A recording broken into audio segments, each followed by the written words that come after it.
अस्सलाम वालेकुम। आज हम बात करेंगे higher faculties of human mind पे। इससे पहले मैं चाहूँगा कि आपको थोड़ा-सा एलैबोरेट कर दूँ कि फैकल्टीज़ क्या होती हैं बेसिकली। जैसे कि यूनिवर्सिटी के अंदर फैकल्टीज़ होती हैं, faculties of computer science, faculties of management science, faculties of electrical engineering. इसी तरह से किसी भी हॉस्पिटल में होती हैं फैकल्टीज़। जिस तरह से आपके अमराज़ क़ल्ब का शोबा अलहदा होता है, दाँतों का अलहदा होता है, गुर्दे का अलहदा होता है।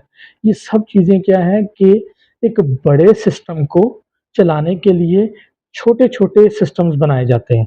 यहाँ पर मैं आपको रेफ़रेंस दूँगा, जनरल सिस्टम थ्योरी है एक जो कि ये कहती है कि किसी भी बड़े सिस्टम को समझने के लिए उसके जो छोटे-छोटे सिस्टम्स होते हैं उसको अंडरस्टैंड करना ज़रूरी है, या कि एक बड़ा सिस्टम छोटे-छोटे सिस्टम्स का मजमूआ होता है।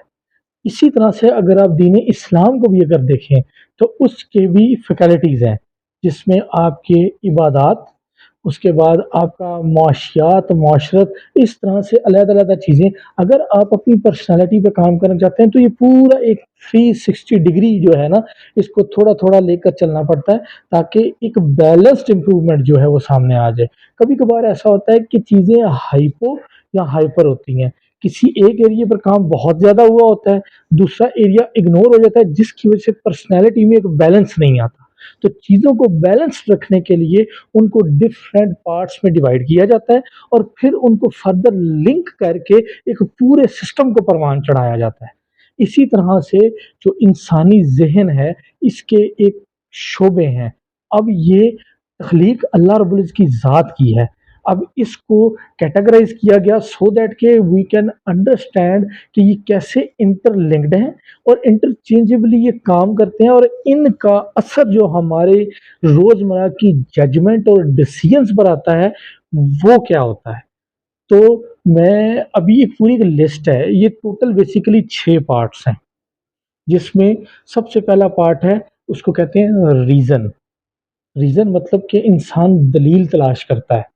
नंबर 2, इंसान के पास विल होती है। विल होती है इंसान के अंदर कुछ कर गुज़रने की, उसकी जो मर्ज़ी बेसिकली आप कह सकते हैं कि मर्ज़ी। इसीलिए अल्लाह ताला ने आपको फ्री विल दी हुई है कि आपकी चॉइस है, आप नेकी की ज़िंदगी गुज़ारें या बदी की गुज़ारें। इसको कहते हैं विल के मुताबिक ज़िंदगी गुज़ारना। उसके बाद क्या आ जाती है परसेप्शन। परसेप्शन क्या होता है? आपकी समझ, आपका इदराक, कि आपने चीज़ों को कैसे अंडरस्टैंड किया। उसके बाद आपकी आ जाती है मेमोरी। मेमोरी होती है याददाश्त। याददाश्त इंसान यानी कि चीज़ों को जो याद रखने का अमल है, वो दिमाग की एक फैकल्टी में परवान चढ़ता है। उसके बाद होती है इंट्यूशन, और उसके बाद एक होती है इमेजिनेशन। ये बेसिकली आपकी टोटल 6 फैकल्टीज़ बनती हैं, ठीक है? इनको अब मैं याद रखने का आपको एक मेथड बता देता हूँ कि आप हर लफ्ज़ का पहला लफ्ज़ जो होता है ना, जैसे रीज़न का आर ले लें और विल का डब्ल्यू ले लें, परसेप्शन का पी ले लें। आर डब्ल्यू पी लिख लिया, उसके बाद मेमोरी का एम ले लें, इंट्यूशन का आई, इमेजिनेशन का आई। तो आप इसको यूँ याद रख सकते हैं, आर डब्ल्यू पी एब्रीविएशन है रावलपिंडी का, और एम टू जो है मोटरवे से आप याद रखें M two. R W P reason, will, perception, M memory, two I यानी कि एक आई से बनेगा इमेजिनेशन, एक से बनेगी इंट्यूशन। अब ये क्या है कि मेरी आगे की पूरी जो सीरीज़ है, वो मैं इस एक-एक फैकल्टी को लेता जाऊँगा और उसको अपने तजर्बात के साथ लिंक करके एलैबोरेट करने की कोशिश करूँगा। हो सकता है बहुत हद तक आपको ये सब चीज़ें पता भी हों, क्योंकि पार्ट्स में तो सब चीज़ें पता है, लेकिन अब आपसे इस मेरी पूरी सीरीज़ के साथ चलने से आपको पता चलेगा कि जो ये चीज़ है, ये किस फैकल्टी का पार्ट है, और इसका असर मेरे जजमेंट के ऊपर, ओवरऑल जजमेंट होती है, और फिर आप एक डिसीजन लेते हैं।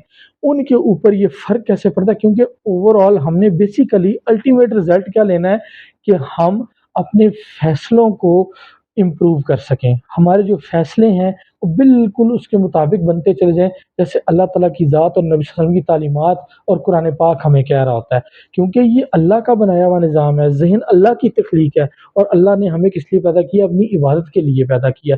تو آپ میرے ساتھ رہیے گا، میں ایک ایک کر کے ان سب کو انشاءاللہ تعالیٰ اچھے طریقے سے آپ کے لیے بیان کرنے کی کوشش کروں گا۔ السلام علیکم۔